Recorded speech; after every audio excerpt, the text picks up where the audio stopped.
Bismillahirrahmanirrahim. Assalamualaikum warahmatullahi wabarakatuh. Alhamdulillahi rabbil alamin.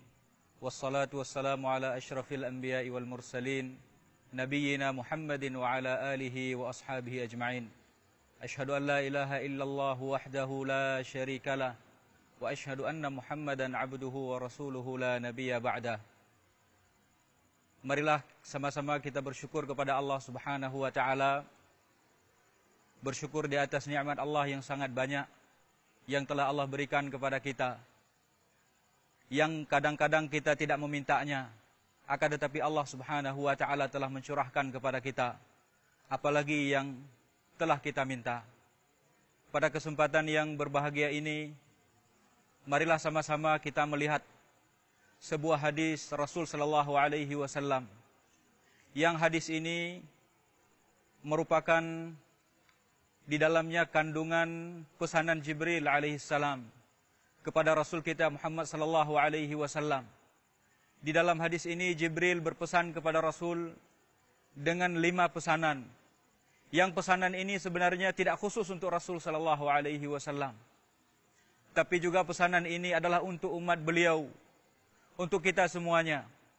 Dan pesanan ini adalah pesanan yang sangat berharga, yang perlu selalu kita mengingatnya dan merenungkannya. Jibril alaihissalam, beliau datang kepada Rasul sallallahu alaihi wasallam sebagaimana di dalam hadis yang diriwayatkan oleh Sahal bin Sa'ad, di dalam hadis yang diriwayatkan oleh Imam At-Tabrani. Jibril datang kepada Rasul sallallahu alaihi wasallam, kemudian beliau berpesan kepada Rasul. Pesanan Jibril yang pertama adalah, Ya Muhammad, ish ma syi'ta, fa innaka mayyitun. Pesanan Jibril yang pertama kepada Rasul sallallahu alaihi wasallam dan juga kepada kita seluruhnya adalah, ish ma syi'ta. Wahai Muhammad, hiduplah sesukamu. Hiduplah sesukamu. Fa innaka mayyitun. Sesungguhnya kamu akan mati. Ini adalah pesanan Jibril alaihissalam untuk kita. Jibril mengingatkan kita bahwasanya semua orang pasti akan mati. Rasul sallallahu alaihi wasallam juga akan meninggal dunia. Dipesan oleh Jibril alaihissalam, hiduplah sesukamu. Bagaimanapun kamu hidup, apakah kamu hidup seperti seorang kaya, kamu tetap akan meninggal dunia, kamu akan mati. Kamu hidup seperti orang miskin, kamu juga akan menjumpai yang namanya mati. Kamu seorang raja, juga kamu akan mati. Kamu seorang rakyat biasa, juga kamu akan mati. Kamu seorang nabi, seorang rasul, kamu juga akan mati. Kamu seorang umat, juga akan mati. Yang pasti semuanya akan menjumpai kematian. Ini adalah pesan Jibril alaihissalam yang sangat berharga untuk selalu kita ingat, supaya kita tidak terlalu lalai di dalam hidup ini, supaya kita ingat bahwasanya kematian itu pasti datang. Meskipun umur kita mungkin panjang, meskipun umur kita mungkin 1000 tahun, bahkan lebih dari 1000 tahun, akan tetapi kematian itu pasti datang. Umat-umat Nabi dahulu, bahkan Nabi Adam alaihissalam, beliau hidup 1000 tahun, akan tetapi akhirnya beliau tetap juga mati. Maka ketika Nabi Musa alaihissalam menjelang kematiannya, menjelang wafat, Allah Subhanahu wa taala mengutuskan kepada Nabi Adam, kepada Nabi Musa alaihissalam, malaikat maut dalam bentuk orang laki-laki, seorang laki-laki. Kemudian malaikat mendatangi Nabi Musa alaihissalam. Lalu malaikat mengatakan, aku akan mencabut nyawamu, aku akan mematikanmu. Kemudian Nabi Musa alaihissalam menampar malaikat maut sampai bengkak matanya. Sebagaimana yang tersebut di dalam hadis yang diriwayatkan oleh Imam Bukhari dan juga Imam Muslim. Nabi Musa menampar malaikat. Kemudian malaikat naik menghadap Allah Subhanahu wa taala kembali. Kemudian Nabi Musa mengatakan kepada Allah, Ya Rabb, wahai Allah, sesungguhnya engkau mengutusku kepada seseorang yang tidak menginginkan mati. La yuridul maut. kepada seseorang yang tidak mau mati. Kemudian Allah Subhanahu wa taala mengutus kembali malaikat kepada Nabi Musa alaihissalam. Kemudian Allah menyuruh kepada malaikat agar Nabi Musa meletakkan tangannya di atas punggung sapi, di atas punggung sapi jantan. Kemudian setelah itu Allah menyuruhnya untuk mengangkat tangannya kembali. Kemudian mengatakan kepada Nabi Musa alaihissalam, "Wahai Musa, berapa bulu yang ada di bawah telapak tanganmu? Berapa bulu sapi jantan yang ada di bawah telapak tanganmu? Setiap satu helai bulu akan aku tambah umurmu 1 tahun. Sebanyak yang ada bulu di bawah telapak tangan Nabi Musa alaihissalam, Allah akan menambahkan 1 tahun umurnya." Berapa banyak kalau kita bayangkan, mungkin jutaan bulu. Kemudian Nabi Musa alaihissalam kembali bertanya kepada Allah Subhanahu wa taala, "Setelah itu apa ya Allah? Setelah umurku ditambah sekian banyak, kemudian apa yang akan terjadi ya Allah?" Kemudian Allah mengatakan, "Setelah itu kematian. Kalau demikian, maka sekarang cabut saja sekarang nyawaku ya Allah." Jadi demikianlah yang dapat kita mengambil pelajaran daripada hadis tersebut adalah bahwasanya sebanyak manapun umur kita diberikan oleh Allah Subhanahu wa taala, kematian itu pasti datang.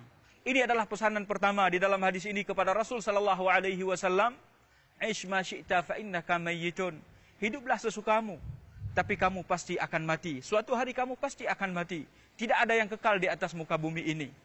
Kemudian pesanan Jibril yang kedua kepada Rasul sallallahu alaihi wasallam dan juga kepada kita semuanya adalah, "I'mal ma syi'ta fa innaka majziyun bihi." Lakukanlah apa yang engkau sukai wahai Muhammad. Kerjakan apa yang engkau suka wahai Muhammad. Tapi ketahuilah wahai Muhammad, bahwasanya engkau akan dihisab dengannya, bahwasanya engkau akan dibalas dengannya oleh Allah Subhanahu wa taala. Kalau engkau melakukan kebaikan, maka Allah akan membalasnya dengan kebaikan. Kalau engkau melakukannya dengan keburukan, maka Allah juga akan membalas keburukanmu. Silakan bekerja, silakan kita melakukan apa yang kita sukai di dalam hidup ini. Terserah kepada kita. Tapi ingat, malaikat Jibril alaihissalam telah berwasiat, telah berpesan, apa yang kita lakukan pasti akan dihisab oleh Allah Subhanahu wa taala. Kemudian kita akan diberi ganjaran, akan diberi balasan oleh Allah Subhanahu wa taala. Maka di dalam Al-Qur'an Allah Subhanahu wa taala menyebutkan, "Faman ya'mal mithqala dzarratin khairan yarah." Barang siapa yang melakukan sehalus apapun, sehalus biji sawi daripada kebaikan, maka dia akan melihatnya. "Wa man ya'mal mithqala dzarratin syarran yarah."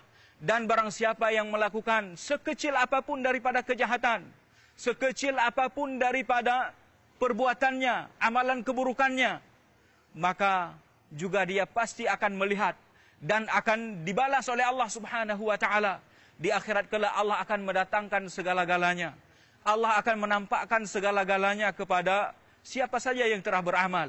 Maka hendaklah kita kita melakukan apa saja, aktivitas apa saja di muka bumi ini, hendaklah kita selalu ingat, hendaklah kita selalu waspada bahwasanya kita akan dibalas oleh Allah Subhanahu wa taala. Kalau itu baik, maka akan dibalas dengan kebaikan. Kalau itu adalah amalan yang buruk, maka akan dibalas juga dengan keburukan. Sehingga akan ucapan yang kita lakukan, yang kita ucapkan, ucapan yang baik, maka akan dibalas dengan kebaikan. Ucapan yang buruk juga akan dibalas dengan keburukan oleh Allah Subhanahu wa taala. Maka Allah juga menyebutkan di dalam ayatnya, di dalam firman-Nya, "Ma yalfidhu min qaulin illa ladaihi raqibun atid." Tidak ada satu lafaz pun yang diucapkan oleh seseorang, melainkan di sisinya ada malaikat yang mencatatnya. Ladaihi raqibun atid. Di sisinya ada raqib dan juga atid. Raqib yang mencatat amalan kebaikannya, kemudian atid yang mencatat amalan keburukannya.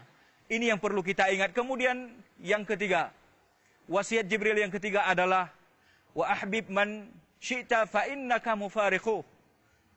Cintailah siapa yang engkau sukai, maka engkau pasti akan berpisah dengannya. Berpisah suatu hari.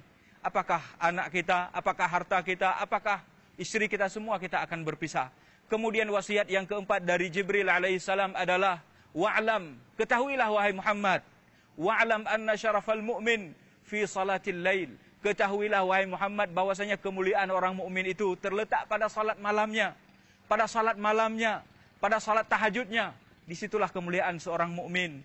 Kemudian wasiat yang terakhir, yang kelima, yang disampaikan oleh Jibril alaihissalam adalah wa'izzuhu, dan kebanggaan serta kehormatan seorang mukmin itu adalah fi istighnaihi 'anin nas, dari kecukupannya dari manusia. Tidak butuh kepada manusia. Dia hanya butuh kepada Allah Subhanahu wa taala. Itulah kehormatannya, dan inilah pesan Jibril alaihissalam. Semoga menjadi pelajaran bagi kita dan menjadi renungan kepada kita di dalam menghadapi ataupun mengharumi kehidupan kita di alam dunia ini. Demikian saja. Subhanakallahumma wa bihamdik, asyhadu an la ilaha illa anta astaghfiruka wa atubu ilaik. Assalamualaikum warahmatullahi wabarakatuh.